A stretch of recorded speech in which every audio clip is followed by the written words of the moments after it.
मित्रांनो हे बघा बच्चे आहेत, सगळे कलरफुल बच्चे आहेत, तुम्ही पाहू शकतात.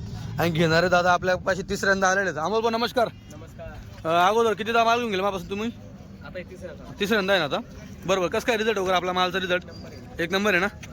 बरं, तर आता जर तुम्ही बोकड माझ्यापाशी घेऊन गेले, कधी घेऊन गेले ते? 6 महिने झाले. 6 महिने झाले. काय दामा घेतले तेव्हा तुम्ही?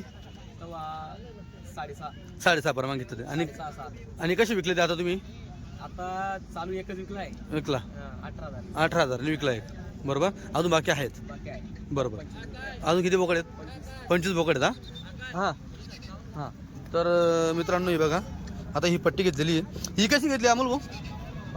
62. मित्रांनो 6,200 प्रमाणे पट्टी दिलेली आहे. ह्याच्यात तो छोटा पण आहे, 2 छोटे त्याच्यामध्ये, आणि बाकी सगळे एक दाणी आहेत. तुम्ही पाहू शकता. अमोल भाऊ क्वालिटी आवडली? हां, दाम वगैरे तो असेल तो. आपले बच्चे वगैरे व्यवस्थित मॅच होतात का? विशेष म्हणजे हां, काय काळजी घ्यायला पाहिजे? जिल्ह्यामध्ये ना हां. या रेट मध्ये बच्ची नाही कटू शकते. गडू सत्य ना. हे बघा मित्रांनो, असं आहे जे सौद्याच्या वेळेस मित्रांनो आपण 2 पैसे इकडे तिकडे तुमच्यापासून झगडून मागून घेऊ, काय हरकत नाही. पण जो आपला क्वालिटी आहे, ही क्वालिटी मित्रांनो आपण ज्या बाजारातनं माल आणतो, तो बाजाराचा माल सेट होण्यासाठी जास्त त्रास होत नाही.